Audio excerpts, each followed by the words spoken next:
Kenapa begitu? Karena terus terang saja kita kesulitan untuk membentuk tim yang betul-betul solid, tim yang bagus. Sebagaimana di awal-awal kita mengikuti Piala Dunia ini tadi. Kenapa begitu? Karena kita terkendala oleh regulasi FIFA. Apa itu, Pak? Regulasi FIFA di pasal 79 jelas untuk melarang materi pemain yang berkompetisi di kompetisi ilegal untuk kemudian direkrut menjadi pemain timnas. Itu kesulitan kita. Dalam hal ini ya ISL hari kemarin mayoritas pemain timnas itu kan bermain di ISL. FIFA pada tanggal 21 Desember juga telah menyurat menegaskan kepada kita untuk tunduk dan taat kepada artikel tersebut, kepada aturan tersebut. Nah, saya kemudian terus terang kita kesulitan. Kita bahkan waktu itu sebelum kita membentuk tim, kita bertemu dengan teman-teman Ponario Astaman dan teman-teman untuk kemudian bagaimana mencari solusi.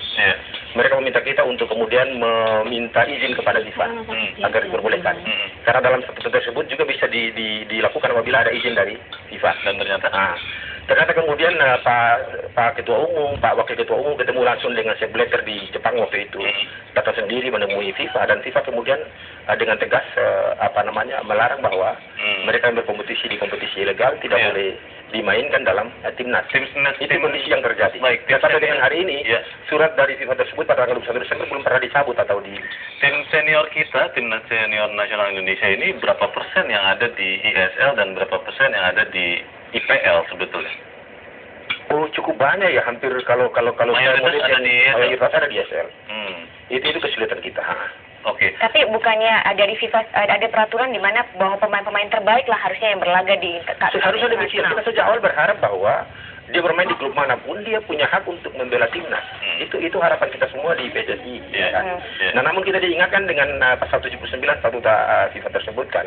Kita bahkan meminta izin, menyurat 2 kali kepada FIFA agar kemudian kita diperbolehkan dalam kondisi transisi minimal ini kita diizinkan untuk kemudian memainkan pemain-pemain yang hari ini bermain di kompetisi legal agar kita memperkuat timnas. Tim U23 yang kemarin bermain melawan Bahrain itu, Pak Saleh, berapa lama persiapan mereka? Sebenarnya mayoritas 23, tapi ada juga yang bukan 23 yang berapa lama persiapan mereka untuk dan itu sangat pendek, tidak sampai 1 bulan persiapan. Apa kendalanya, Pak, sampai persiapannya hanya 1 bulan? Kenapa? Mereka lagi sibuk berkompetisi kan, dan sibuk berkompetisi di IPL ya, sehingga kemudian persiapan mereka kan menjadi begitu lambat. Berarti kita tidak serius dong menyiapkan pertandingan ini.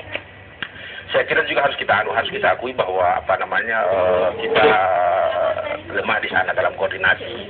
Karena kenapa? Mungkin juga kita melihat bahwa ini bukan lagi pertandingan penting karena kita menang sekalipun kita nggak mungkin bisa lolos. Jadi memang karena sudah tidak mungkin lolos. Jadi kita artinya apapun bagi saya PSSI salah, bukan pemain yang salah. PSSI yang bertanggung jawab, bukan pemain yang bertanggung jawab. Bagi kami PSSI, pemain, pelatih adalah pahlawan. Karena dalam kondisi yang luar biasa sulit seperti hari ini, mereka mau siap berkorban untuk maju. Dan kita berharap bahwa pengorbanan mereka hari ini dengan memikul malu yang luar biasa, termasuk kita PSSI juga, ini menjadi cambuk besar bagi kita, bukan kecil. Karena selama ini kan kita sudah berkali-kali kalah kan.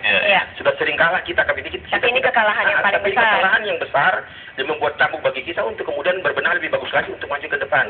Karena yang namanya timnas yang bagus tidak bisa dibentuk seketika.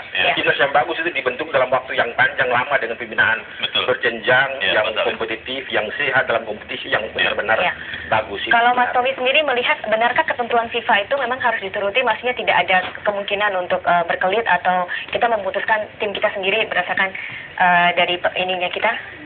Jadi begini, regulasi FIFA World Cup 2014 pasal 5 itu FIFA menyebutkan bahwa tim yang bermain di ajang ini haruslah yang tim terbaik, the best possible. Artinya apa? Bahwa ini memang ajang ultimate. Apalagi yang paling ultimate di sepak bola selain event Piala Dunia termasuk kualifikasinya. Semua tim ingin main di sana. Semua pemain bola mau main di sana. Jadi memang harus yang terbaik. Itu prinsipnya. Termasuk juga antara FIFA dan IOC kalau event-event terbesar ada semacam Olympic Charter ya. Bahwa harus tim terbaik. Atlet-atlet terbaik yang dikirimkan. Kemarin di Bahrain ini memang sudah tidak menentukan. Bahkan mungkin juga masyarakat tidak mengharapkan menang atau tidak. Itu bukan menjadi hal yang utama lagi. Tapi justru yang mengagetkan adalah 10-0-nya itu. Itu yang pertama. Kedua, 10-0 kenapa? Tentu tidak akan menyalahkan masyarakat publik bola juga pada pemain yang jujur harus saya bilang bahwa mereka belum kelasnya mengenakan kostum tim nasional. Kalah kelas dengan Bahrain. Betul, artinya ini level internasional. Tidak, dalam sepak bola ada pengertian level internasional dan level domestik. Pemain yang bermain untuk tim nasional berarti mereka sudah mulai memasuki level internasional. Maka ada capsnya berapa, ini berapa, itu menunjukkan pengalaman mereka. Tapi ini memang pemain-pemain yang minim pengalaman. Dalam konteks ini kita tidak perlu menyalahkan pemain dan pelatih karena memang mereka dalam posisi kelas yang berbeda. Nah, yang menjadi permasalahan adalah keputusan yang dikeluarkan oleh PSSI menurunkan pemain ini. Tadi terkait soal dualisme kompetisi. Kan sebetulnya yang saya tahu dari surat-surat terakhir baik ke AFC maupun dengan FIFA bahwa ditunggu kan persoalan dualisme ini diselesaikan lewat kongres per Maret nanti, 22 Maret deadline-nya.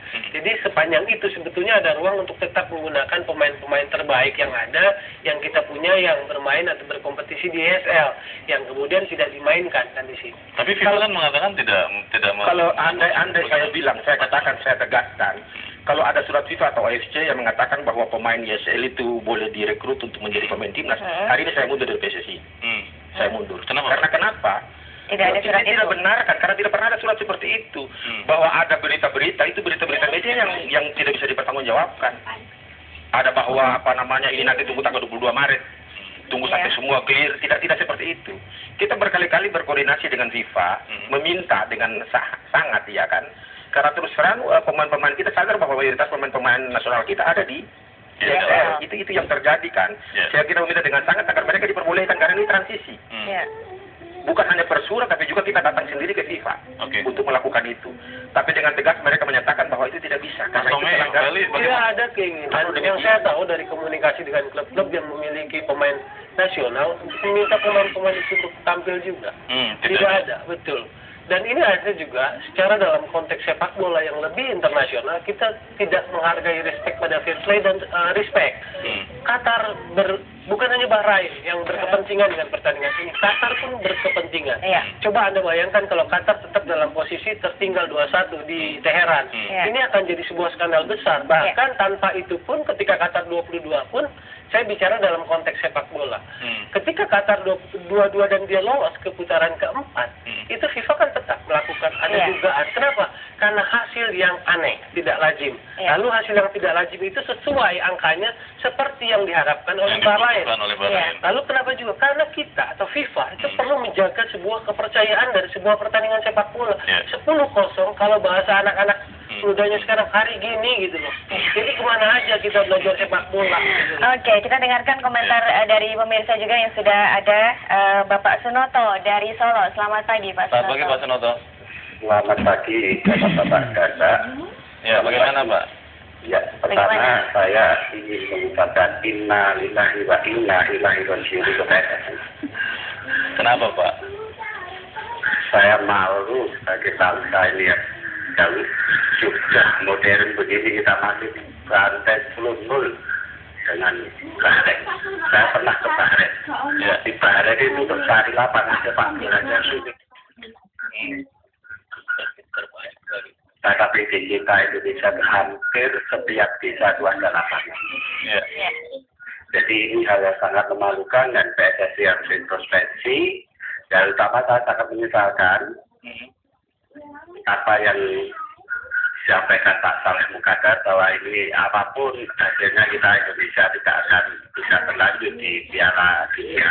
Ini tidak boleh, harus begitu. Baik. Kita kalah monggo, tetapi kalah yang 10-0 ini sudah hancur negara kita ini di PSSI. Baik, terima kasih Pak Sunoto. Kita ke Palembang, ada Bapak Hari. Selamat pagi Pak Hari.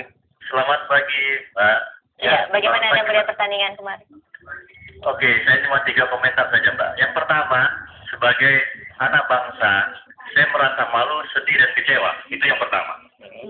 Kemudian yang kedua, sebagai pencinta sepak bola tanah air, saya ingin penjelasan detail, penjelasan teknis dan penjelasan empiris dari para pengurus PSSI.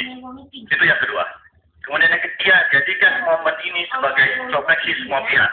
Kita kembali kepada harmonisasi kepengurusan, baik yang lama yang baru yang akan datang. Itu saja Mas, terima kasih. Terima kasih Pak Hari. Dari Palembang dan Sumatera Selatan.